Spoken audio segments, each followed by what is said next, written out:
Consecrate me now to thy service, Lord, by the power of grace divine.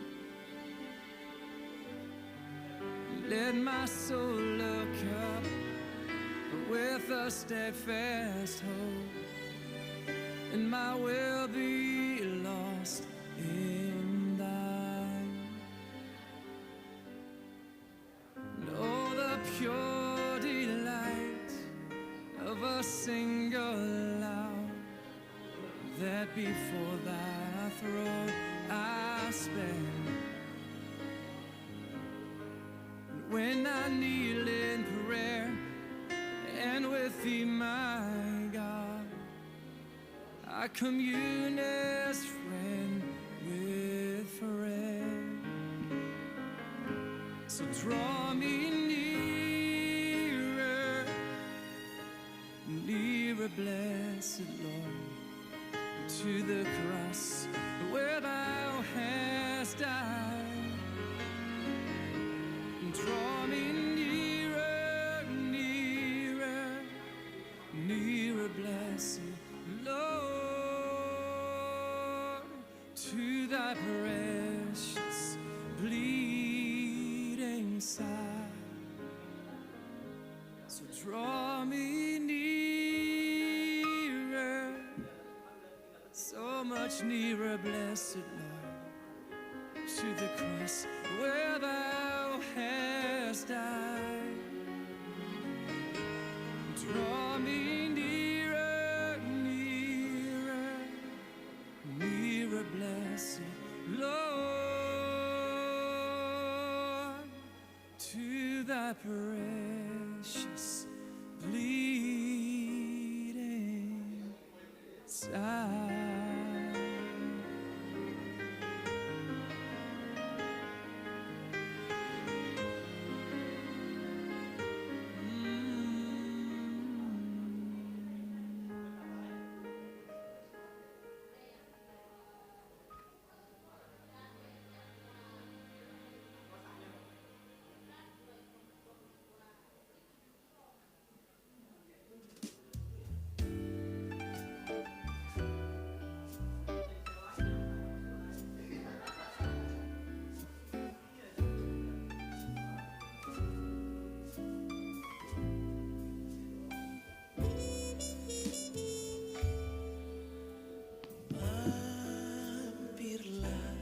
Dengar doaku, Yesus penebus. Orang lain kau hampiri, jangan jalan terus.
Penyesalan, Tuhan tolonglah.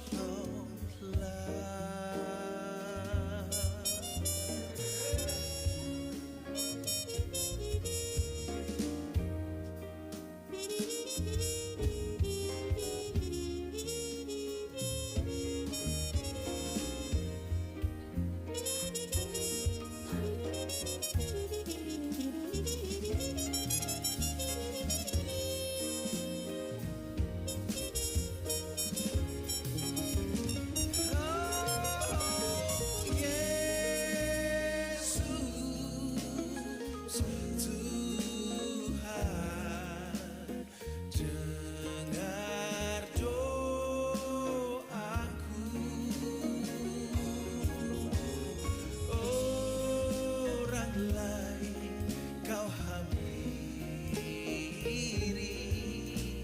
Jangan jalan terus. Oh, Yesus Tuhan, dengar doaku.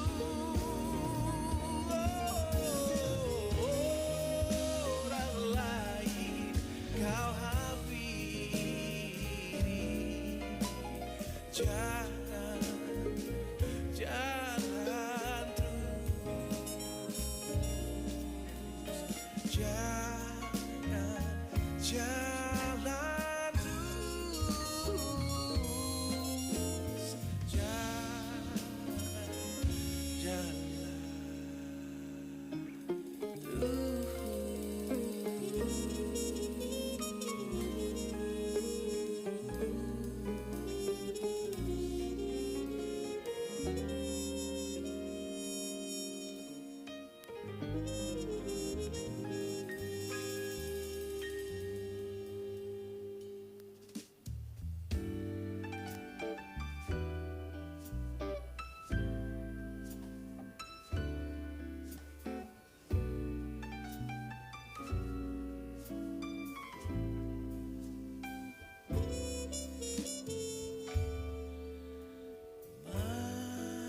mampirlah, dengar doaku. Yesus penebus,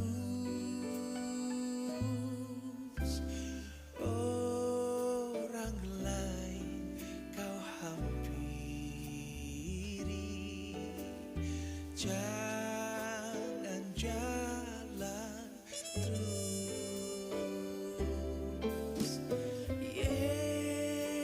Yesus Tuhan, dengar doaku. Orang lain kau hampiri. Jangan jalan terus.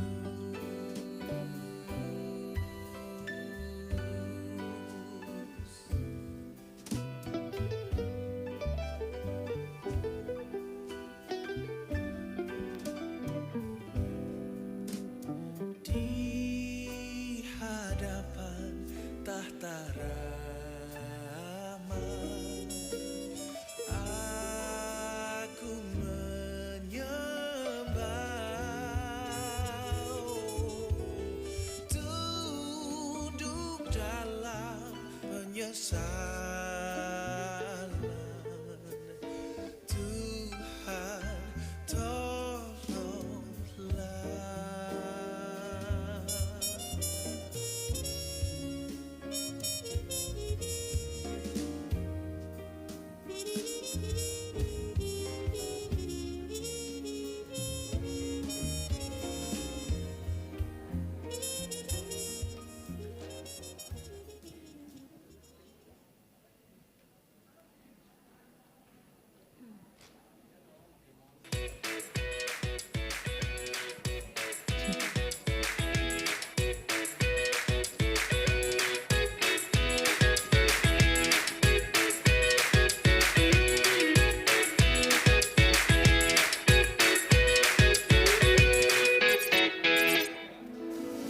Wow.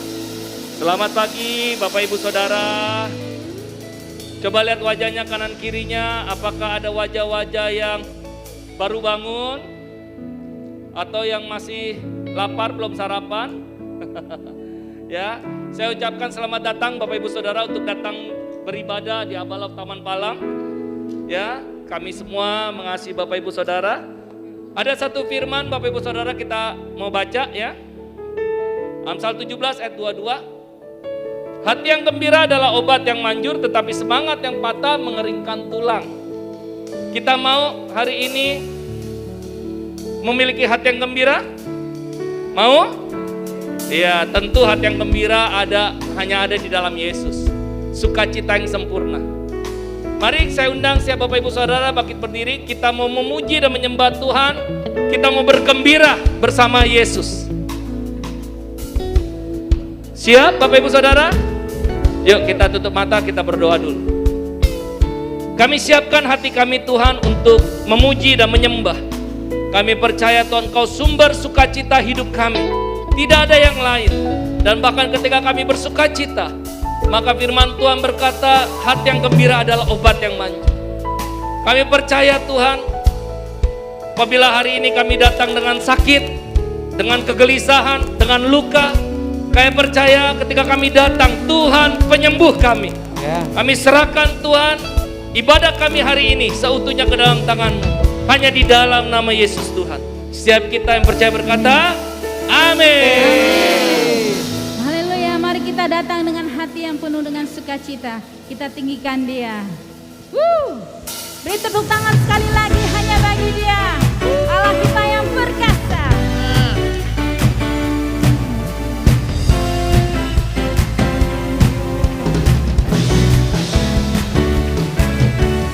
Yesus Tuhan Allah yang perkasa, segala kuasa di tangannya. Dia Tuhan segala Tuhan, Dia Raja segala Raja, kuasanya tetap sama. Yesus Tuhan Allah yang berkuasa, dulu sekarang dan selamanya. Tuhan, Dia Tuhan segala Tuhan, Dia Raja segala Raja, kuasanya tetap sama. Puji Kau Tuhan, amin, dengan kekuatanku. Kuasa-Mu nyata dalam hidup ini. Ku sembah Kau Tuhan, baik siang dan malam. Ajaiblah Kau Yesus. Amin. Segala pujian hanya bagi-Mu, Kau Allah yang ajaib.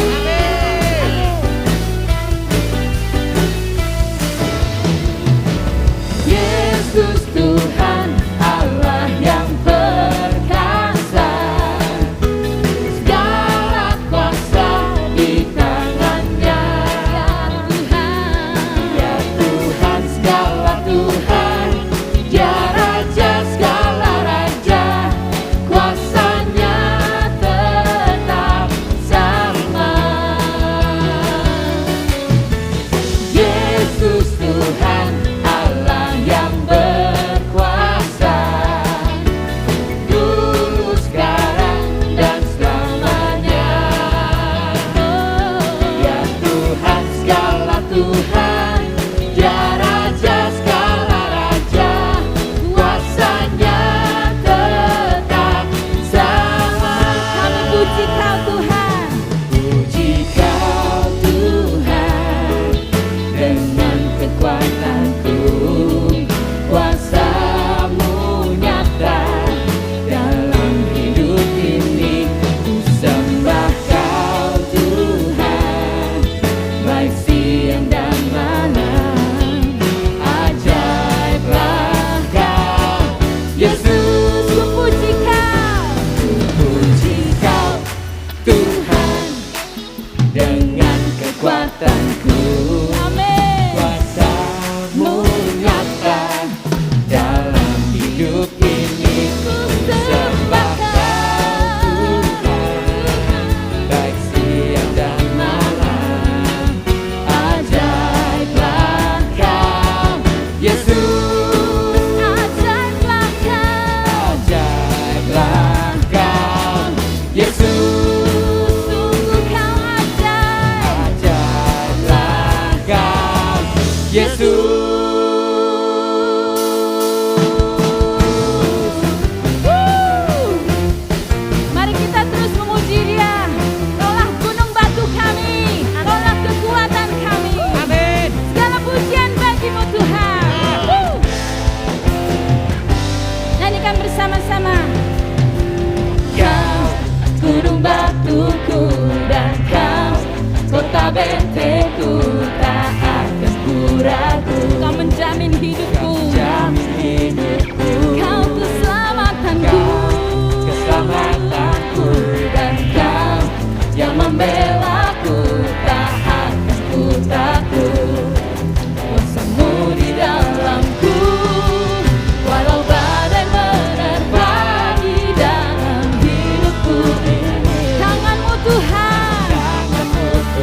seperti Engkau. Ya. Kasih-Mu yang tidak pernah berubah. Selalu Tuhan, dulu, sekarang, sampai selama-lamanya. Kau selalu setia menyertai kami. Ya. Kami menyembah Engkau Tuhan.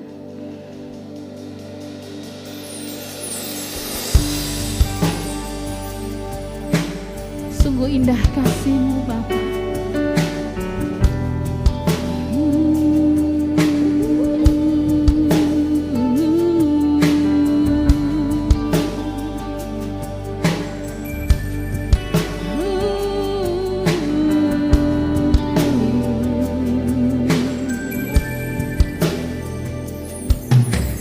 Kemanakah aku dapat pergi, menjauh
naikkan ucapan syukur. buat Bersyukur untuk kebaikannya, bersyukur untuk kasih setianya. Kami bersyukur Tuhan.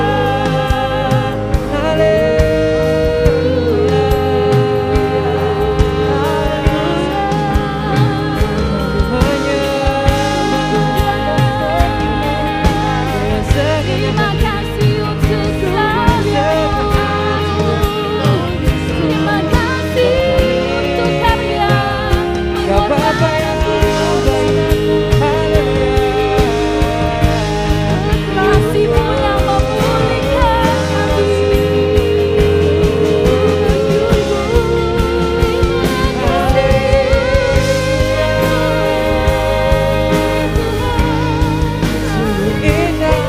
Kasih Tuhan, kasih-Mu memulihkan, kasih-Mu yang menyembuhkan.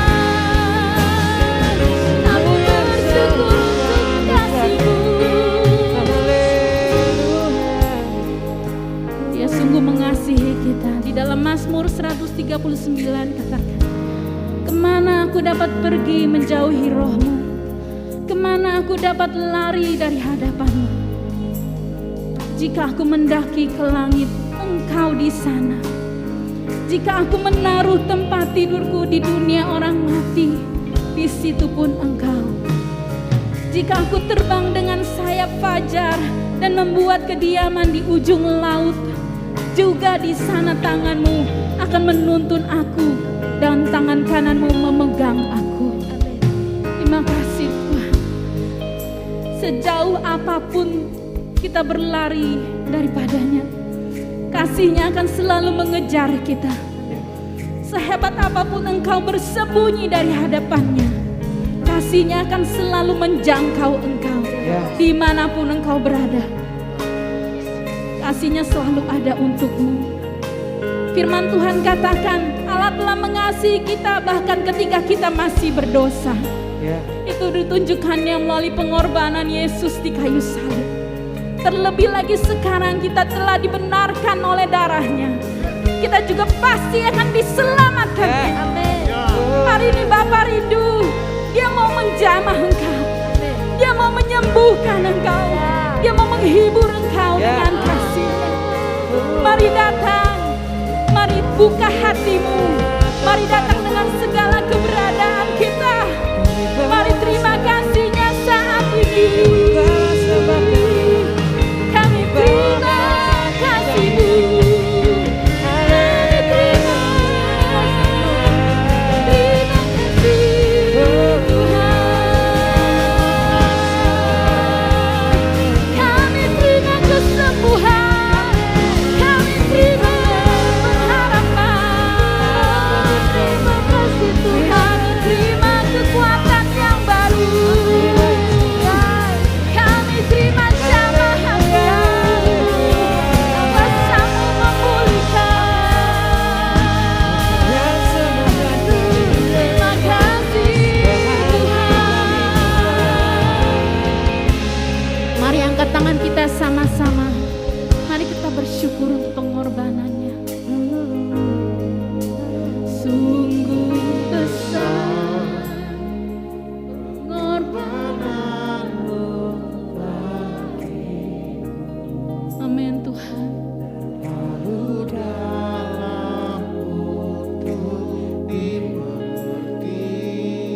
Sungguh besar,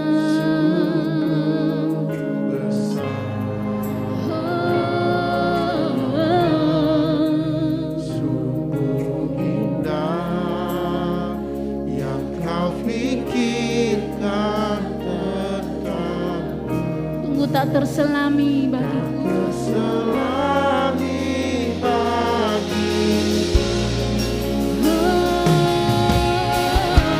Sungguh indah,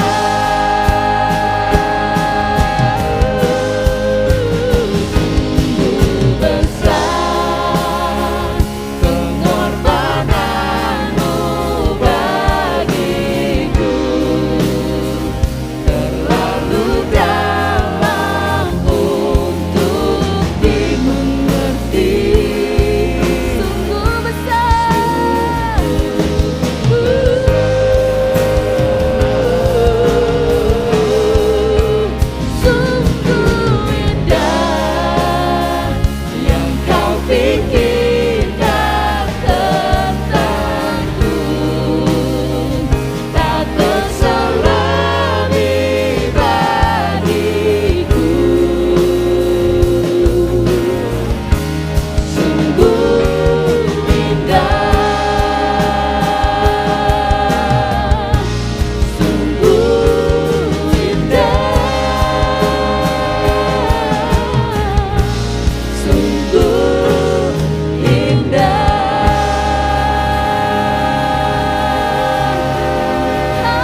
dalam nama Yesus setiap orang yang menyembah dia katakan amin. Berikan pujian yang terbaik sekali lagi hanya bagi dia.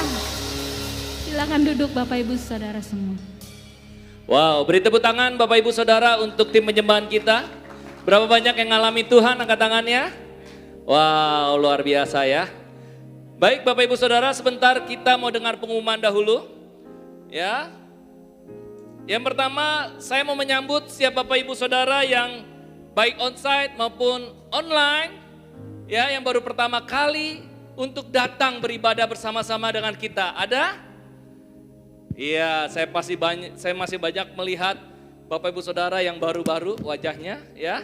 Kami mau ucapkan selamat datang, ya. Selamat datang, selamat bergabung dengan keluarga besar Abba Love Taman Palem. Ya, mana dong tepuk tangannya? Oke, yang kedua Bapak Ibu Saudara, saya ingatkan kembali ada doa pagi melalui Zoom, ya. Berapa banyak yang masih berdoa pagi melalui Zoom? Angkat tangannya. Wow, orang-orang yang setia ya. Pastikan Bapak Ibu Saudara sebelum kita melakukan aktivitas, ayo gabung. Ya, ada yang sambil masak. Saya lihat ada ibu-ibu sambil masak, sambil motong sayur, ya. Ayo Bapak Ibu Saudara, mari kita bergabung di dalam doa pagi jam 5 pagi. Ya, meeting ID-nya tertera di layar ya, ada di layar tuh di sini ya. Yang selanjutnya Bapak Ibu Saudara, untuk persembahan dan persepuluhan, Bapak Ibu Saudara yang di rumah bisa memberikan atau mentransfer melalui nomor rekening yang di bawah ini, atau bisa scan QR ya. Atau yang datang, yang onsite, Bapak Ibu Saudara bisa menaruh di amplop atau juga bisa ditransfer ya. Jadi pastikan Bapak Ibu Saudara untuk tahu ada amplopnya apa enggak, atau udah ngambil? Dikasih gak amplopnya? Dikasih ya? Oke. Ya, yang keempat, banyak hari ini. 1, 2, 3. Kurang. 1, 2, 3. Luar biasa ya. Kita coba sekali lagi ya Pak ya. 1, 2, 3. Yes, wes mantap ya. 2 minggu lagi akan diadakan kopi manis ya. Di sini 2 minggu lagi. Ya, mohon maaf. Minggu deh, bukan minggu depan lagi ya. Besok ya. Saya ulang. Iya. Sengaja biar tahu ya Pak tanggalnya tanggal berapa, peka gitu. Besok hari akan diadakan kopi manis. Wah, luar biasa ya. Pastikan istri-istri ingatkan suaminya. Ya, besok ada kopi manis. Apa itu kopi manis? Komunitas pria ilahi mantap dan harmonis. Ya. Jadi tanggal 26 September jam 7:30 di lounge lantai 2 HOG ya. Jangan lupa untuk catat tanggalnya. Ambil handphonenya, reminder di handphone ya. Oke. Yang terakhir Bapak Ibu Saudara. Nggak kalah pentingnya, Kega akan sebentar lagi mengadakan camp spiritual journey ya.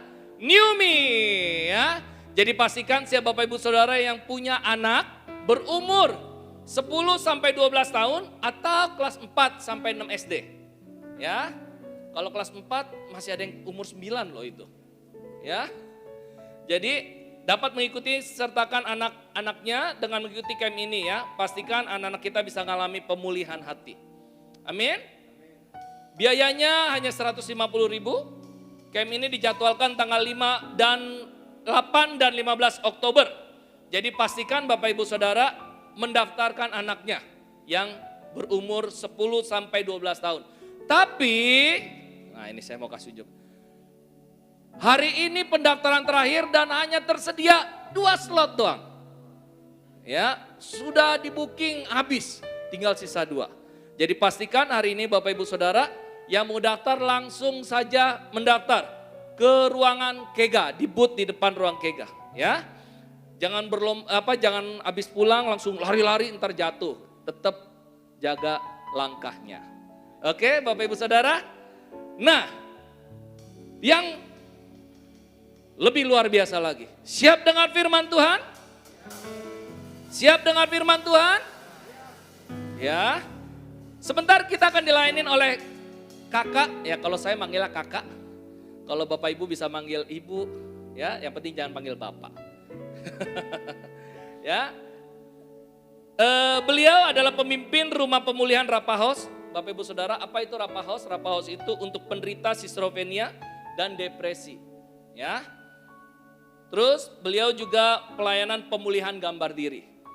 Saya banyak dibantu oleh beliau ya di pelayanan anak muda untuk konseling anak-anak muda yang mengalami depresi, tertekan, dan saya sangat diberkati oleh hidup beliau. Ya, enggak, kalau saya telepon pasti dengan suaranya yang luar biasa menyambut saya. Ya. Nah, sekarang saya mau sambut juga tentu dengan Jemaat Abalov Taman Palem, kita mau sambut ya. Tentu dengan bangkit berdiri, kita sambut firman Tuhan. Siap? Tunggu dulu belum ya. Kita sambut firman Tuhan dengan bangkit berdiri. Kak Dharma Ulang Tobi.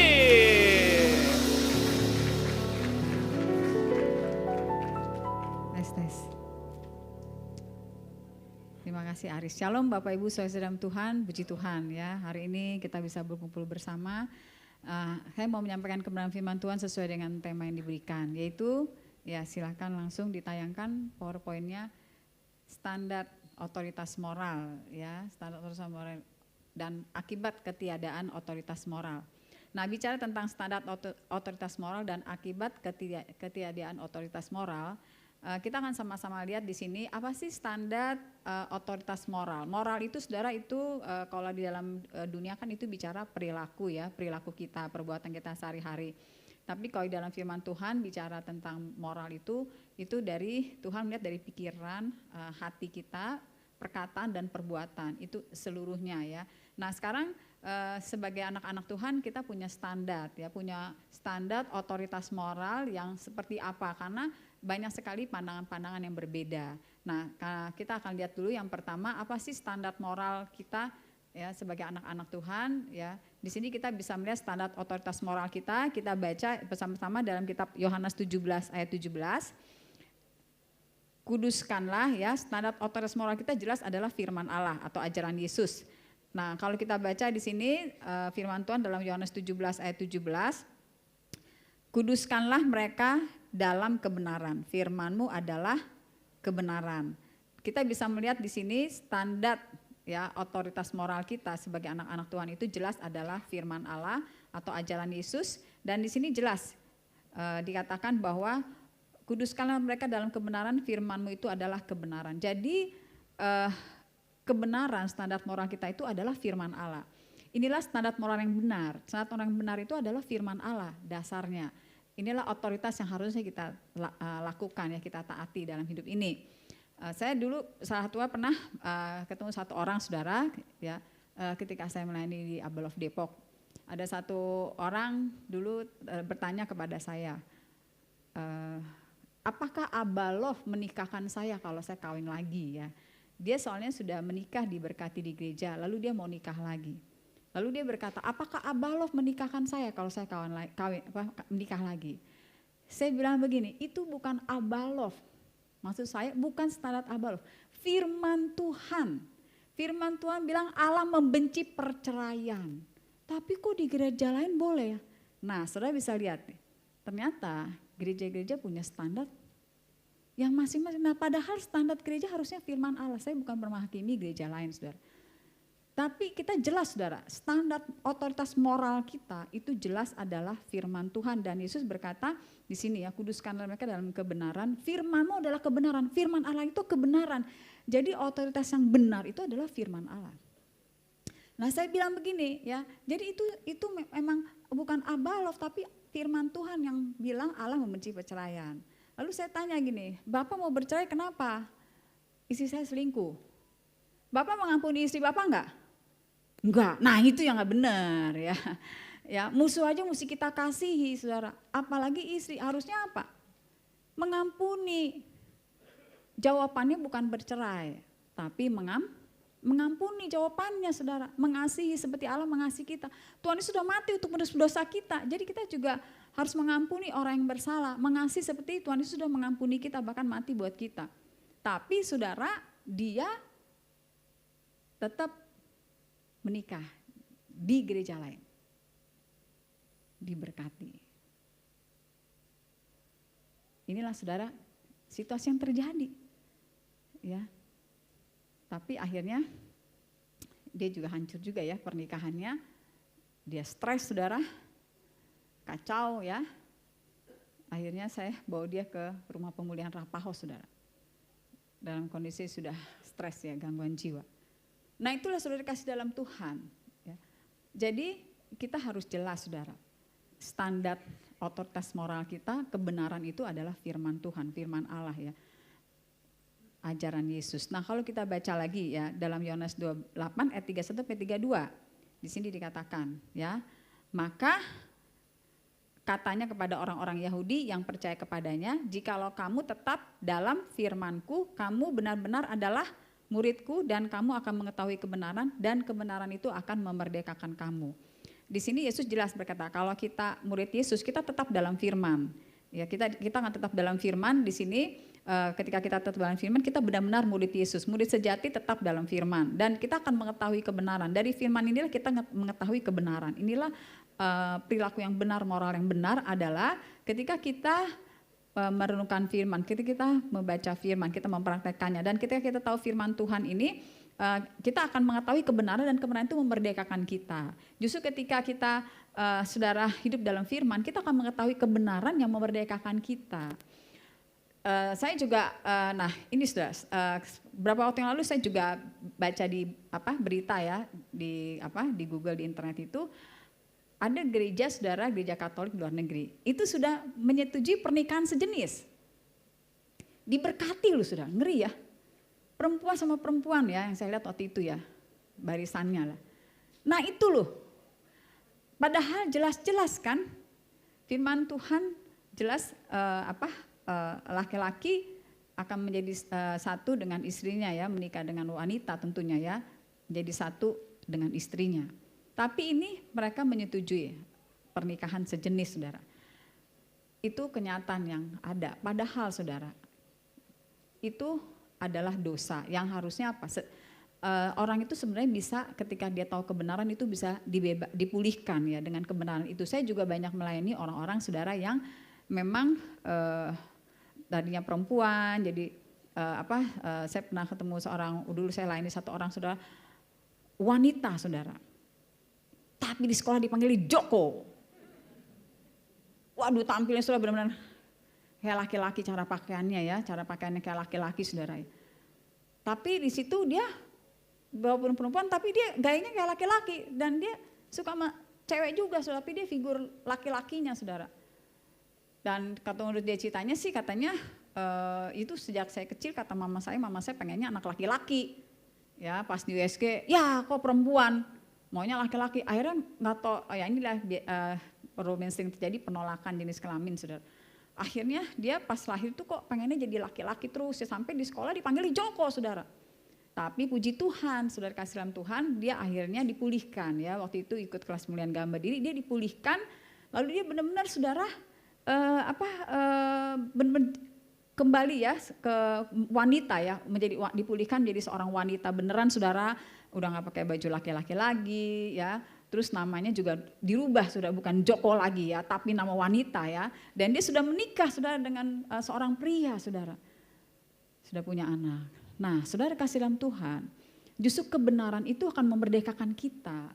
Bukan menyetujui standar-standar moral yang salah yang dunia ini saudara. Ini kita harus waspada ya. Saya juga ada terima konseling dari gereja lain. Dia bilang dia laki-laki. Ya, kalau dia kebalikannya, dia laki-laki tapi ke wanita-wanitaan. Kalau tadi kan laki-laki, tadi wanita ke laki-lakian ya. Nah ini kebalikannya laki-laki tapi ke wanita-wanitaan. Terus saya bilang, Tuhan jelas ciptakan jelas laki-laki dan perempuan segambar dengan Allah. Tapi dia bilang kok ada yang bisa transgender berubah laki perempuan jadi laki. Saya bilang itu nggak benar, itu tidak sesuai dengan firman. Firman jelas berkata apa? Tuhan menciptakan laki-laki dan perempuan sama-sama segambar dengan Allah. Tapi kalau ada hal seperti itu biasanya ada yang nggak beres yang mesti dipulihkan. Jadi pasti bisa dipulihkan dengan kebenaran ya, kebenaran memerdekakan kita. Tapi yang saya tahu saudara, walaupun dia pekerja ya, dia masih ingin sepertinya mendengar pendapat lain kok masih bisa. Jadi kayak dia laki-laki tapi kewanita-wanitaan kayaknya ada yang menyetujui jadi transgender. Nah inilah saudara kasih dalam Tuhan, dia akhirnya nggak menerima sepenuhnya apa yang disampaikan, padahal dia bisa dipulihkan. Ini saudara kasih dalam Tuhan terjadi ya, bahkan saya dengar di padahal kalau dia mau saudara itu dia bisa dipulihkan, benar-benar. Saya banyak menangani orang-orang yang seperti ini, mereka benar-benar dipulihkan ya, dengan tahu kebenaran itu dipulihkan. Bahkan di luar negeri itu saudara malah ya ada yang sejak kecil saudara itu di sekolah-sekolah katanya saya dengar udah mulai ditanamkan ya. Jadi kalau gambaran keluarga itu bukan lagi laki-laki dan perempuan, tapi ada perempuan dengan perempuan, laki-laki dengan laki-laki. Nah ini bahayanya kalau kita sebagai keluarga orang tua, kita tidak menanamkan moral yang benar yang sesuai dengan firman Tuhan. Ya, dan sekarang banyak media sosial saudara yang pendapat pendapat ini, bahkan orang Kristen juga pendapatnya bisa berbeda-beda. Padahal kita punya standar jelas, Alkitab, firman Allah. Dan firman Allah itu adalah Allah sendiri, Yesus sendiri saudara. Nah tapi banyak orang yang akhirnya mengikuti ya pikiran-pikiran dunia ini. Nah inilah saudara yang harusnya kita waspada dan kita harus mengajarkan saudara. Makanya kita sebagai orang tua ya, baik orang tua kita punya keluarga secara jasmani, kita punya keluarga rohani, orang kita muridkan, kita ajar, kita harus ngajarnya itu jelas ya, sesuai dengan standar Alkitab. Kalau enggak, wah makin hancur saudara. Saya makanya bilang, waduh itu mengerikan ya. Nah karena itu saudara kita mau sama-sama waspadai hal ini. Dan berikutnya kalau kita baca lagi ya, Yesus berkata apa? Ya kalau kita baca lagi ya berikutnya dalam Kolose 2:8, hati-hatilah supaya jangan ada yang menawan kamu dengan filsafatnya yang kosong dan palsu menurut ajaran turun-temurun dan roh-roh dunia, tetapi tidak menurut Kristus. Nah kita juga harus berhati-hati nih saudara ya dengan berbagai bentuk ya, dikatakan di sini filsafat-filsafat yang kosong, yang palsu ya, menurut ajaran turun-temurun dari roh-roh dunia ya. Itu saya juga beberapa waktu lalu sudah ada yang telepon saya juga ya, gimana nih Kak Dharma, saya lagi melayani keluarga saya, ceritanya itu ini diangkat anak ya, tapi ceritanya tiba-tiba pas dibuka HP-nya saudara, ternyata udah punya hubungan dengan sejenis gitu ya, jadi perempuan dengan perempuan gitu loh. Jadi kelihatan di medsos ini sekarang, di medsos ini harus waspada, so itu banyak sekali ya yang kacau-kacau di situ ya, perilaku orang-orang yang menyimpang dari firman Tuhan di situ ya. Itu yang mesti kita terus waspadai ya, orang-orang yang kita pimpin di keluarga maupun keluarga rohani kita. Nah di sini singkat cerita saudara, dia akhirnya emang dia ternyata udah suka sejenis, kelihatan di HP-nya dibuka. Nah keluarganya kaget lah.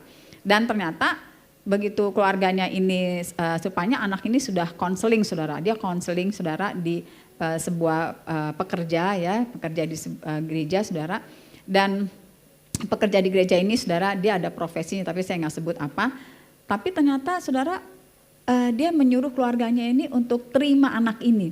Masalahnya gini saudara, terimanya adalah emang dia udah begini, artinya diterima. Kita kan kalau kita terima orang apa? Kita terima pribadinya.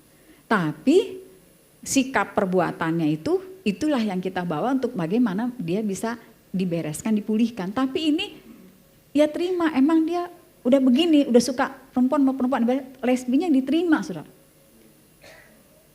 Padahal itu ya dia konselingnya ke pekerja loh. Itu mengerikan ya. Wah dia gak setuju. Saya bilang memang kita harus, kalau kita sudah, kita memang harus terima. Yesus juga makan dengan orang berdosa, tapi apa? Dia menerima pribadinya, bukan perbuatannya. Tuhan benci dosa tapi mencintai pribadinya, maka dia mati untuk menebus kita. Nah inilah tugas kita saudara, membereskan yang tidak benar ini. Ya makanya dia bawa ke saya bilang wah itu benar, harusnya apa? Dia bisa dipulihkan, untuk dia bisa dipulihkan dari dosa lesbian ini gitu loh. Bukan malah diterima. Tapi kalau konsep dunia saudara harus tahu ya, sekarang konsep dunia, saya juga pernah nonton di TV ya, salah satu pakar ya Maka dia ngomong katanya, kita sekarang lihat di kiri kanan ya, laki-laki suka sama laki-laki, perempuan suka perempuan. Ya kita udah terima aja, mereka udah dari sononya begitu. Waduh ya, mengerikan. Nah kalau kita justru ketika mereka ngalamin kebenaran, kasih Tuhan, mereka bisa dipulihkan. Tepuk tangan dulu buat Allah kita ya. Nah tapi hati-hati dengan filsafat-filsafat yang kosong itu, sudah ajan-ajan dunia ini sekarang tua ya. Iblis kasih tipu dayanya. Nah karena itu kita harus benar-benar saudara membaca firman, hidup dengan firman. Inilah standar moral kita yang jelas ya. Karena seperti saya bilang itu tadi pekerja loh. Jadi anak Tuhan sendiri pun kadang masih banyak yang punya standar yang berbeda-beda. Karena bukan standarnya Alkitab, bukan standarnya firman Tuhan. Akhirnya malah menghancurkan. Nah kalau kita baca lagi Kolose 1 ayat 28-29, di sini dikatakan, dialah yang kami beritakan apabila tiap-tiap orang kami nasihati dan tiap-tiap orang kami ajari dalam segala hikmat untuk memimpin tiap-tiap orang kepada kesempurnaan dalam Kristus. Itulah yang kuusahakan dan kupergumulkan dengan segala tenaga, sesuai dengan kuasanya yang bekerja kuat di dalam aku. Nah di sini jelas ya, Paulus berkata bahwa Paulus memimpin setiap orang itu kepada kesempurnaan dalam Kristus. Yesuslah yang ketika menasihati orang, memberitakan, saudara beritakan pada setiap orang, menasehati setiap orang, ya itu beritakannya adalah Yesus itu yang diberitakan. Yesus itulah sama dengan firman-Nya. Jadi saudara, otoritas moral kita dia jelas serupa Kristus. Apa? Serupa Kristus, saudara, itulah. Dan serupa Kristus itu adalah apa? Kita mentaati firman-Nya. Nah inilah saudara yang harusnya jelas dari standar kita. Jadi kita harus memimpin diri kita sendiri, memimpin keluarga kita, memimpin orang kita layani, itu standarnya adalah apa? Serupa Kristus. Dan serupa Kristus itu adalah apa? Ya itulah ketika kita mentaati firman Tuhan ini. Dan inilah yang justru membuat hidup kita bisa berbahagia, ya. Bahkan hidup kita jadi berkat, ya. Bilang sama kiri kanannya, inilah standar moral kita serupa Kristus, ya. Tepuk tangan dulu buat Allah kita, ya. Jadi saudara, dengan kita mentaati firman Tuhan ya, dasarnya ya. Jadi jelas. Nah, sekarang kalau kita lihat lagi di sini ya.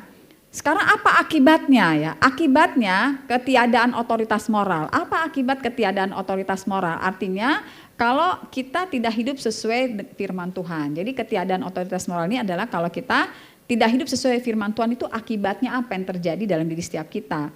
Nah kalau kita akan mengalami kerusakan hebat, kehancuran. Nah kita baca lagi ayatnya di dalam kitab Matius 7 ayat 24-27. Di sini dikatakan, setiap orang yang mendengar perkataanku ini dan melakukannya, ia sama dengan orang yang bijaksana yang mendirikan rumahnya di atas batu. Kemudian turunlah hujan dan datanglah banjir, lalu angin melanda rumah itu, tetapi rumah itu tidak rubuh sebab didirikan di atas batu. Tetapi setiap orang yang mendengar perkataanku ini dan tidak melakukannya, ia sama dengan orang yang bodoh yang mendirikan rumahnya di atas pasir. Kemudian turunlah hujan dan datanglah banjir, lalu angin melanda rumah itu, sehingga rubuhlah rumah itu dan hebatlah kerusakannya.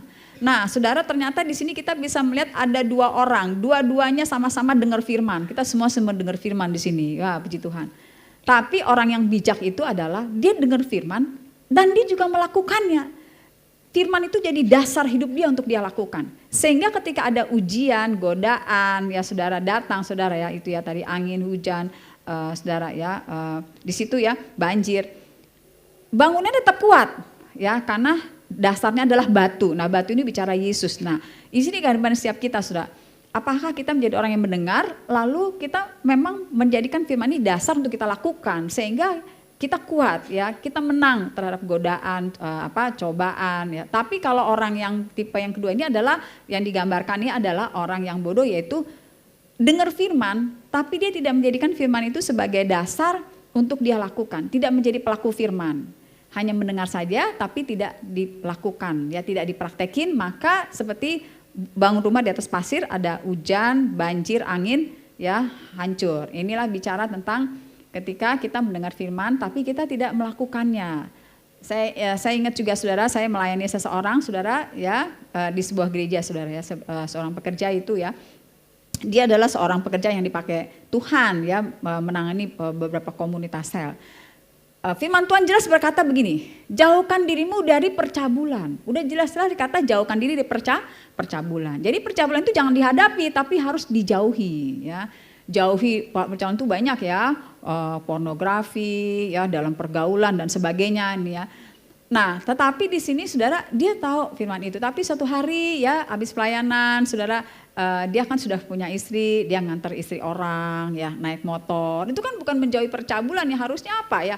Ya kalau apa jangankan orang sudah menikah ya, orang belum nikah tetap harus ada batasannya ya. Tapi ini apalagi udah itu ibaratnya itu istri orang dan dia ini udah punya istri saudara. Tapi sering berduaan dan sebagainya saudara. Nah singkat cerita saudara akhirnya jatuhlah dalam dosa saudara ya, jatuhlah dalam dosa saudara. Dan yang paling mengerikan itu saudara juga jatuh dalam dosanya ini adalah yang saya dengar itu sampai menggugurkan ya kandungan. Udah pekerja loh. Dengar firman, tahu, ngajarin. Tapi tidak menjadi pelaku. Bukan firman Tuhan itu jadi dasar, tapi hawa nafsunya ya. Dan akibatnya apa? Ngalamin kerusakan, hancur. Istrinya sudah begitu luka, stres, saudara.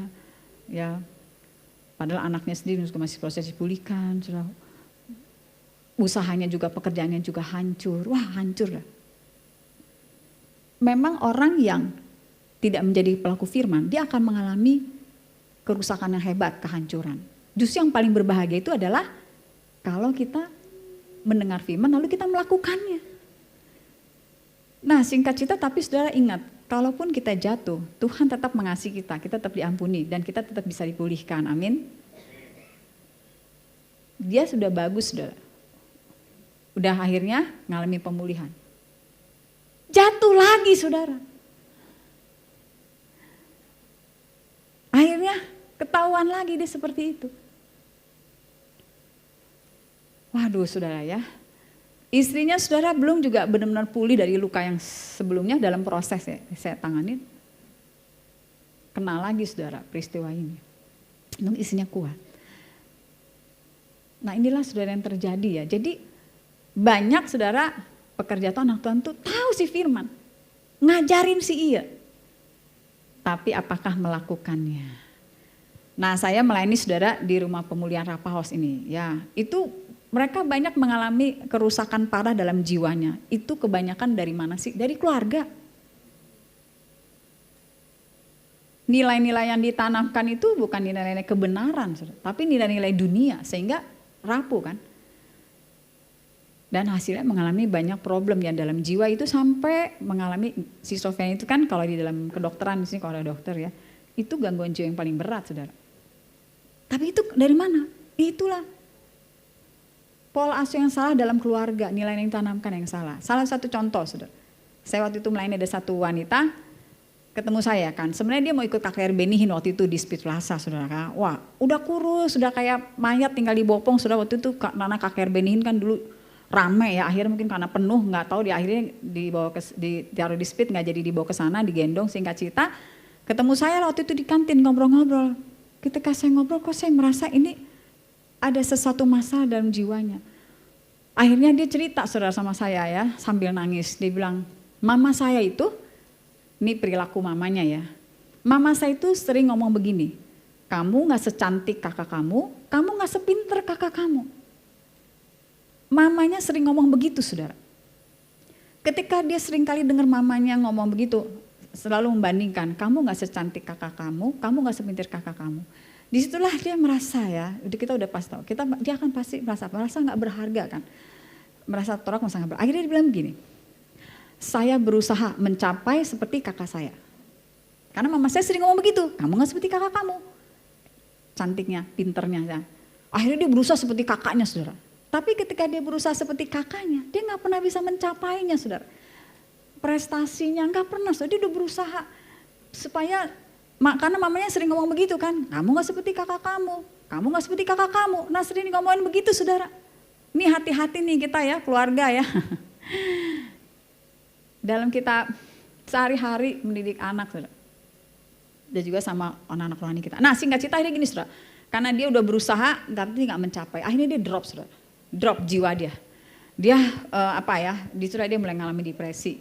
Dia nggak nafsu makan, saudara. Karena dia gagal, dia nggak bisa seperti kakaknya, dia gagal, saudara. Dan ketika dia, saudara, udah drop jiwanya, dia depresi seperti itu. Dia bilang begini sama saya, semakin jauhlah saya seperti kakak saya, Kak Dharma. Dengan kondisi saya seperti ini ya, semakin jauhlah saya seperti kakak saya. Semakin dibilang semakin nggak berhargalah saya dipandang mama saya. Semakin jauhlah saya bisa mencapai, karena dia udah drop, dia udah makin jauh jaraknya, saudara. Udah semakin jauh lah. Jadi dia benar-benar frustasi, dia udah semakin jauh nggak bisa mencapai seperti kakaknya. Semakin jadi dia melihat semakin jauh lah pandangan mama saya di hadapan saya, mama saya mandang saya itu udah semakin dia gambarkan gitu ya. Disitulah dia semakin terpuruk. Akhirnya saya bilang ya, ini bukan dibawa ke KKR Benihin, bawa ke Rapa House. Iya, saudara, akhirnya saya bawa, sini. Akhirnya saudara, wah, kita tanamkan di sini, kamu tuh berharga di mata Tuhan. Bukti kamu berharga apa? Yesus mati untuk kamu berharga, mulia dikasih Tuhan di mata Tuhan.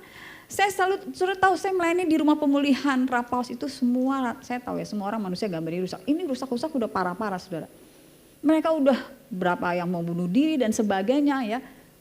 Itu rata-rata paling banyak itu ya rata-rata karena perilaku problem dalam keluarga itu, saudara. Dan di situ akhirnya saya tanam kepada teman-teman ya, kamu berharga loh, bukti kamu berharga. Saya selalu tanam bukti kita berharga. Apa sih bukti kita berharga? Bukti kita berharga bukan karena kita punya prestasi, enggak. Bukti kita berharga tuh Yesus mati buat kita. Bahkan kita seharga darah Yesus, seharga nyawa Yesus loh. Harga diri kita terlalu mahal sekali, saudara, nggak bisa dibandingkan dengan apapun. Terlalu mahal, sampai Tuhan sendiri, saudara, datang untuk membeli kita dengan nyawanya. Tuhan yang memiliki alam semesta ini, saudara, itu sampai harus menukar kita dengan nyawa. Itulah keberhargaan kita, itulah gak terkatakan, gak terbandingkan. Itu saya tanamkan, ajak confess, tanamin terus ulang-ulang, saudara ya. Supaya mereka tahu memang di mata keluarga gak dipandang berharga, tapi di mata Tuhan sampai Tuhan Yesus mati buat kita, itulah keberhargaan kita. Tuhan dan kita berharga dari pribadi, bukan penampilan, perbuatan. Bahkan ketika kita berdosa, dia mati untuk kita. Itu saya tanamkan, saudara. Puji Tuhan, akhirnya dia tuh semakin ngalamin pemulihan. Ya, puji Tuhan, saya ngeliat dia udah bisa makan. Berat badannya sudah semakin naik, saudara. Dan puji Tuhan, saya dengar dia sudah melayani pulang kembali ke daerahnya, sudah melayani Tuhan. Iya, tepuk tangan buat Allah kita. Nah, itulah saudara kasih dalam Tuhan mengalami kerusakan yang hebat jiwanya. Kenapa ya? Karena itu ya fondasi yang salah yang ditanam, saudara, oleh keluarganya ya, membanding-bandingkan seperti itu. Tetapi semua itu bisa dipulihkan ya ketika kita membawa mereka kembali kepada kebenaran, saudara, kasih Tuhan yang itulah yang menyembuhkan, merdekakan. Ada satu lagi, saudara ya, saya ingat ada satu wanita juga di tempat kami waktu itu di rumah pemulihan ya. Dia memang kayak laki-laki, saudara, penampilannya kan kayak laki-laki ya. Tapi saya tidak tahu kalau dia ternyata dia suka sama sejenis juga, tapi dia sebagai laki-laki ya. Dia perempuan tapi sebagai laki-laki. Saya ajak dia confess firman waktu itu ya. Saya berharga karena saya diciptakan segambar dengan Allah dan dibuktikan dengan kematian Yesus untuk saya. Lalu kata saya bilang gini, kamu coba ngomong, saya perempuan, wanita yang berharga di mata Allah. Dia gak mau sebut. Kenapa kamu gak berani disebut kamu wanita yang berharga, diciptakan segambar dengan Allah, kamu berharga, dia sudah mati buat kamu. Gak mau. Loh, kan kamu perempuan. Ayo sekarang sebut, saya tiba-tiba tergerak suruh dia sebut, saya ini wanita, saya ini perempuan. Karena Tuhan bilang Tuhan ciptakan laki-laki dan perempuan segambar dengan Allah. Tapi dia gak mau sebutin wanitanya. Dia bilang, enggak Kak Dharma, saya gak mau. Loh kenapa? Ternyata dia gak mau jadi perempuan, dia mau jadi laki-laki, saudara. Ya emang tampaknya kayak laki-laki. Saya, terus dia bilang gini, soalnya gini Kak Dharma, mama saya ya kalau di rumah nih sehari-hari ya, itu perlakuannya beda laki-laki dengan perempuan. Kalau adik saya yang laki-laki Kak Dharma yang makan disediain. Pokoknya dia ngeliat sehari-hari, saudara, perlakuan yang berbeda laki-laki dan perempuan. Nah di situ dia merasa kalau gitu supaya saya dikasih mama saya, disayang mama saya harus seperti jadi laki-laki. Akhirnya saudara apa? Dia jadi seorang yang suka sama perempuan. Jadi ada lesbinya, saudara. Dia gak bisa terima diri sebagai perempuan, dia mau jadi laki-laki. Kenapa? Karena sehari-hari ngeliat mamanya membeda-bedakan gitu. Laki-laki itu lebih disayang. Nah ini banyak sekali sudah terjadi, saya melihat seperti ini ya. Nah, tapi disitulah saya menanamkan siapa dia di mata Tuhan. Tapi ini sudah duduk, inilah saudara akhirnya udah keburu rusak saudara. Jadi skizofrenia, halusinasi ya, kan gak kuat, lemah sehari-hari ngeliat perlakuan orang tua seperti itu ya. Nah inilah yang sering kali terjadi saudara ya. Karena itu Bapak Ibu Saudara dalam Tuhan, mari saat ini kita benar-benar saudara hidup sesuai dengan standar firman Tuhan, dan itu yang kita tanamkan ya. Keberhargaan ini yang paling banyak saudara saya alami, bagaimana mereka ditanamkan keberhargaan yang salah dalam perilaku sehari-hari sehingga akhirnya mereka goncang jiwanya, sakit ya. Tapi dalam Tuhan Yesus mereka bisa dipulihkan. Iya, puji Tuhan. Ya, tepuk tangan buat Allah kita. Nah, tapi satu lagi nih saudara ya. Satu lagi nih ya, saya juga ada lagi nanginin saudara. Ini juga dari suaminya Kristen nih saudara. Ini istrinya emang gangguan jiwa saudara ya. Emang kalau ya, namanya orang skizofrenia kadang-kadang kalau ngamuk memang tidak terkendali ya. Nah, tetapi kan saudara di sini itulah namanya Tuhan menamakan kita mengasihi ya. Nah, singkat cerita saudara, ini istrinya tuh kita layani ya. Udah kita layani ya. Terus saya ketemu sama suaminya saudara, suaminya ya. Suaminya bilang gini sama saya, biarin aja dia di jalanan. Loh. Saya kaget juga, ada ya suami begitu ya.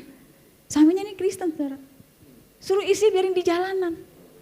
Loh, kenapa Kenapa di jalanan? Lah kamu gak tahu aja kalau dia ngamuk. Iya saya tahu, emang orang kalau sakit jiwa kalau ngamuk. Tapi kenapa ditaruh di jalanan? Harusnya apa? Dipulihkan. Tapi ini malah kakak-kakaknya kalau nanya sama kakak-kakaknya belum kenal Tuhan. Kalau nanya gini, udah mati atau belum? Ngeri ya saudara, tapi itulah ya orang dunia. Tapi ini kan dia udah Kristen saudara, tapi itulah ya. Tapi saya bilang begini, ini suami ya harusnya kan mengasihi istrinya gitu ya, apapun ke dalam. Tapi orang kalau janji nikah ideal ya. Janji nikah gimana Bapak Ibu saya salam Tuhan bunyinya? Nah, sampai maut memisahkan kita berdua. Ngomongnya begitu. Tapi prakteknya, nah ini ya. Prakteknya. Tapi saya percaya di sini semua praktek. Wah, apa Anda semua sini praktek. Waduh, ya saya percaya. Nah, ini saudara ya. Isi taruh jalan. Hah? Taruh jalan. Waduh. Masih mending kalau dia masih bilang bersyukur ya. Kita yang ngurusin istrinya, malah dibilang saya suruh taruh di jalanan, ibaratnya suruh buang. Oh ya saya nggak mau lah. Kita ambil dia, kita layani dia. Sudah dia memang berkali-kali mau bunuh diri sudah. Sampai anaknya juga dikasih minum susu dikasih racun biar mati bareng. Cuma anak yang satu nolak saudara ya. Yang satunya minum, tapi mereka nggak mati sih saudara. Itu karena dia kenapa? Dia bilang ini, kenapa saya sering bunuh diri? Dia cerita. Karena dia merasa hidupnya udah nggak berharga. Dia udah merasa nggak berharga, jadi udah akhirnya saudara, disitulah saudara kami tangani dia ya. Dan disitulah di rumah pulang itu dia dirapas itu dia tahu bahwa saya tanamkan itu tentang keberhargaan. Dia tahu, aduh ternyata saya berharga. Dia bilang, aduh Kak Dharma saya baru tahu ternyata saya ini berharga ya. Berharga Tuhan suruh mati untuk saya. Akhirnya dia bilang gini, disitulah akhirnya dia saudara semakin dipulihkan. Bahkan dia bilang kata begini, Kak Dharma saya juga ingin melayani orang-orang seperti saya. Iya saudara ya. Nah inilah saudara kasih dalam Tuhan ya. Ini contoh-contoh yang rusak seperti ini ya. Tapi memang dalam Tuhan pasti bisa dipulihkan. Nah karena itu saudara kasih dalam Tuhan kita juga tentu mari sama-sama kita juga sebagai keluarga kita menanam hal-hal yang benar firman Tuhan. Kamu berharga, Tuhan mengasihi kamu. Saudara kita tanamkan kebenaran firman Tuhan itu menjadi dasar yang kuat. Dan di sini juga dikatakan ya ketika kita juga tidak hidup sesuai dengan firman Tuhan dalam 1 Petrus 3:17 dikatakan juga di sini. Sebab lebih baik menderita karena berbuat baik jika hal itu dikehendaki Allah daripada menderita karena berbuat jahat. Nah ini saudara ya, lebih baik kita menderita karena kita berbuat daripada menderita karena berbuat jahat. Masuk penjara karena mencuri, ya kan? Ya kan akhirnya menderita kan saudara karena berbuat jahat. Dan ini saya lagi saya juga nangin satu keluarga juga ya, suatu hari dia mau masuk Rapahos ya. Tapi saya tanya dulu nih, waktu saya tinggal berapa ya? 2 menit ya? Masih ada ya? Oh masih ada ya. Soalnya ini takut kelewatan jauh ya. Nah, jadi gini saudara, dia itu tiba-tiba telepon saya mau masuk rumah pemulihan Rapahos, tapi dia udah keburu minum obat 30 biji saudara. Wah, bunuh diri nih saya bilang. Kalau gitu bawa dulu ke rumah sakit. Bener masuk rumah sakit, masuknya langsung ICU lagi saudara. Waktu saya masuk ICU sini udah pakai ventilator. Waduh ya. Jadi ngomong tapi air mata ngalir. Nah singkat cerita kenapa saudara dia sampai akhirnya bunuh diri. Nah ini terjadinya gini saudara, dari temen yang cerita sama saya adalah jadi ceritanya dia ini suaminya bisnisnya bisnis gelap artinya gini, bisnis nggak bayar pajak. Sedangkan Alkitab jelas berkata ya, berilah kepada kaisar apa yang harus ngeberi dan bayarlah pajak kepada siapa yang harus menerima pajak. Jadi kita di Alkitab juga jelas standar moral kita harus bayar pajak. Nah ceritanya saudara dia nggak bayar pajak tuh nggak tahu bisnis apa, bisnis gelap. Nah satu hari ketahuan kan sama pemerintah, ketangkep, masuk penjara. Lalu istri bilang begini ya, kenapa Tuhan tidak tolong saya? Kenapa suami saya masuk penjara? Nah ini saudara, kalau kita baca ya 1 Korintus 10 ayat 9 ya, dan janganlah kita mencobai Tuhan seperti yang dilakukan oleh beberapa orang dari mereka sehingga mereka mati di pagut ular. Jangan mencobai Tuhan, nanti gini saudara, apa yang mencobai Tuhan? Menuntut Tuhan untuk melakukan sesuatu yang berlawanan dengan karakternya. Kan Tuhan udah jelas bilang, bayar pajak, taati pemerintah. Terus sekarang nggak bayar pajak kan, masuk penjara kan, menderita kan karena berbuat jahat. Terus nyalain Tuhan gitu. Terus kalau gitu minta Tuhan bela. Lah sekarang dia udah melanggar firman, nuntut Tuhan melakukan sesuatu yang berlawanan dengan karakter Tuhan. Apa? Double. Ya, double benar, dosanya double gitu ya. Ya Tuhan gak bisa lakukan itulah, Tuhan jelas dengan firman-Nya, dia sama dengan firman-Nya saudara. Nah tapi akhirnya apa saudara? Nah inilah saudara, akhirnya dia suaminya masuk penjara dan dia akhirnya kecewa sama Tuhan. Loh kenapa kecewa sama Tuhan? Tuhan gak pernah salah. Nah lalu tanya lagi ya, kenapa kamu gak bayar pajak? Ya gak bayar pajak itu karena untuk biaya sekolah anaknya sekolah di mana? Di swasta. Firman Tuhan berkata apa? Cukupkan dirimu dengan gaji yang ada padamu. Kan bisa sekolah di negeri. Ya enggak? Kenapa harus sekolah di swasta? Nah ini saudara ya, gaya hidup lagi atau mungkin harga diri lagi ya, akhirnya terjerumuslah ke dalam kehancuran ya, penderitaan. Nah karena itu saudara kasih dalam Tuhan, mari sama-sama kita sadari ini ya dalam hidup setiap kita ya. Firman Tuhan itu menjadi standar ya hidup kita saudara ya, bicara uang, gaji dan sebagainya. Kalau enggak akhirnya kita ngalami penderitaan yang harusnya kita enggak alami ya. Nah lalu berikutnya saudara, sekarang gimana nih caranya ya? Caranya kita bisa menanam firman ya dan mempraktekannya. Nah sekarang gimana ya saudara? Karena standar moral kita adalah firman yang harus kita tanam baik kepada diri kita sendiri maupun kepada keluarga dan orang kita layani, dan kita mempraktekannya. Jadi ketika kita menanam firman ini saudara kepada keluarga kita, orang kita layani, tentu kita bukannya mengajarkan ya, tapi mempraktekannya ya, karena gambar itu berbicara katanya 1000 kali lebih kuat daripada kata-kata. Nah kalau kita lihat di sini ya, kita baca dalam kitab bagaimana kita merenungkan firman Tuhan untuk kita lakukan dalam Yakobus 1 ayat 25. Di sini kita baca ya, saya bacakan. Tetapi barang siapa meneliti hukum yang sempurna, yaitu hukum yang memerdekakan orang, dan ia bertekun di dalamnya, jadi bukan hanya mendengar untuk melupakannya, tetapi sungguh-sungguh melakukannya, ia akan berbahagia oleh perbuatannya. Nah karena itu saudara, untuk kita menanam firman Tuhan dalam diri kita, orang keluarga kita, orang yang kita layani saudara, di sini kita harus meneliti hukum yang sempurna yang memerdekakan orang. Inilah firman Tuhan, bertekun dalamnya, dan di sini kita mendengar firman itu bukan untuk melupakan, tapi untuk melakukan ya, dan kita akan berbahagia. Jadi gini saudara, kalau kita baca firman, tujuannya apa? Untuk kita melakukannya ya. Jangan kita baca firman untuk apa ya. Kadang-kadang saya pernah dengar kan ada suami baca firman, hai istri tunduklah kepada suamimu. Suami lagi baca ayat firman Tuhan, hai suami kasihlah istrimu. Habis itu baca firman katanya jadi ribut saudara ya. Lah kita baca firman bukan untuk nuntut orang, ini untuk dia, tapi untuk kita lakukan ya, untuk kita lakukan. Ada lagi saudara, saya pernah dengar saudara orang baca firman Tuhan itu ya, dia lagi kita ketemu dia, kirain saya dia mau menyampaikan pesan Tuhan saudara ya. Akhirnya dia buka itu ayat Alkitab ya saudara, dia bilang ini, istri diaken jangan bercabang lidah. Terus apalagi tuh dibacain semua bla bla, tapi kok matanya beda ya. Kok dia nyampe, wah ternyata nih ayat firman Tuhan dipakai untuk menyerang saudara ya, untuk menyerang, menghakimi saudara. Nah ya, tapi saya di sini nggak ada ya. Kita baca firman Tuhan untuk saya lakukan dalam hidup saya ya, puji Tuhan ya. Tepuk tangan buat anak kita. Nah ini saudara, jadi Ada lagi orang sering hadir di seminar-seminar, ya cuma tahu pengetahuan, tapi untuk dikotbahkan, untuk ngajar. Kita nih baca firman untuk kita lakukan loh sebenarnya, saudara. Nah disitulah kita menjadi berbahagia ketika kita melakukannya ya. Nah kalau kita baca lagi dalam 2 Timotius 3 ayat 16-17, di sini dikatakan, segala tulisan yang diilhamkan Allah memang bermanfaat untuk mengajar, untuk menyatakan kesalahan, untuk memperbaiki kelakuan, dan untuk mendidik orang dalam kebenaran. Dengan demikian tiap-tiap manusia kepunyaan Allah diperlengkapi untuk setiap perbuatan baik. Nah di sini kita bisa melihat ternyata segala tulisan di firman Tuhan ini yang diilhamkan Allah dan firman Tuhan ini itu bermanfaat apa? Yang pertama itu untuk mengajar. Mengajar siapa? Mengajar saya dulu nih.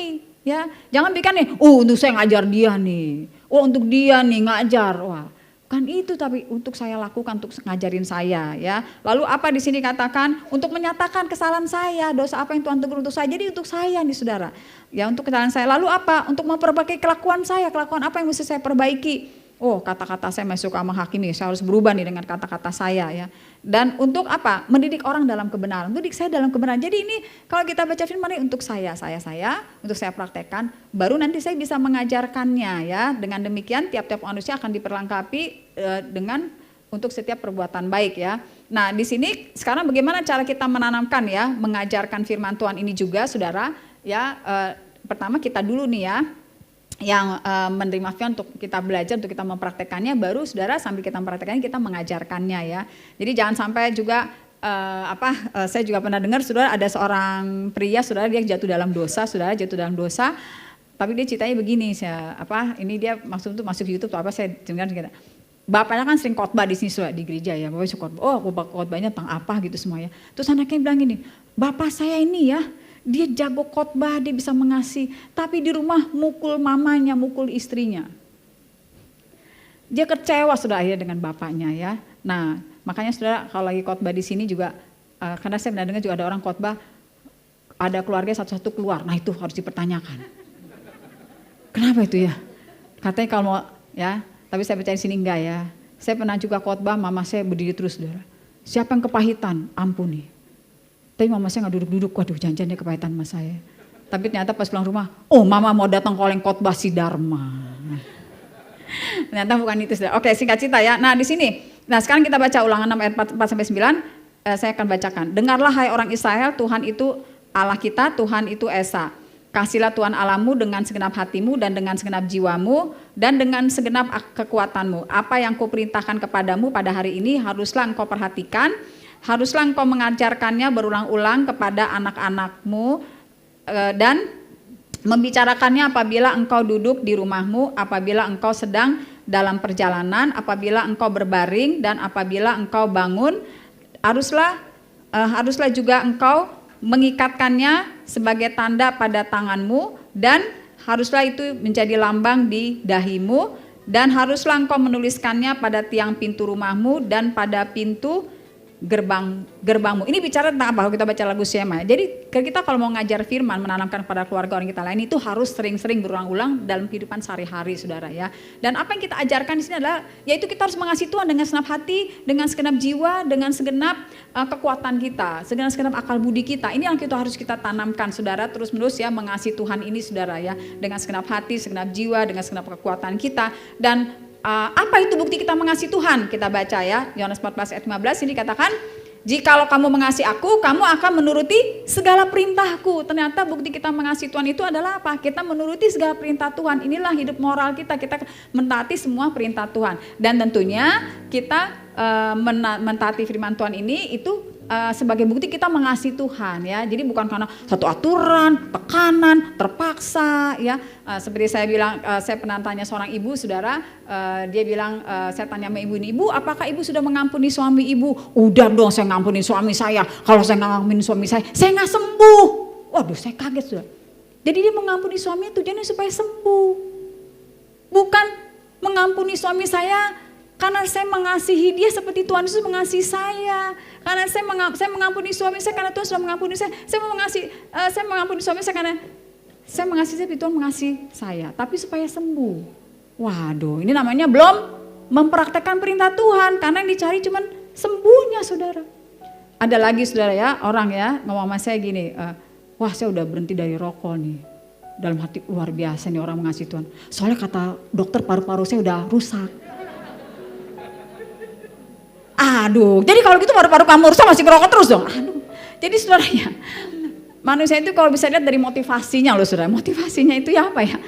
Nah saya percaya gini saudara, kita mau mentaati perintah Tuhan itu karena bukti kita mengasihi Tuhan yang sudah menebus kita. Dan kalau kita mentaati firman Tuhan, justru hidup kita berbahagia.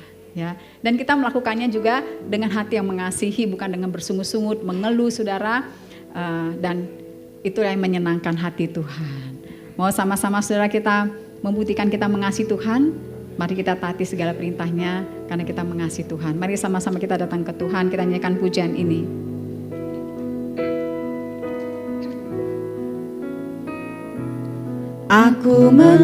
Mari kita sama-sama bangkit berdiri.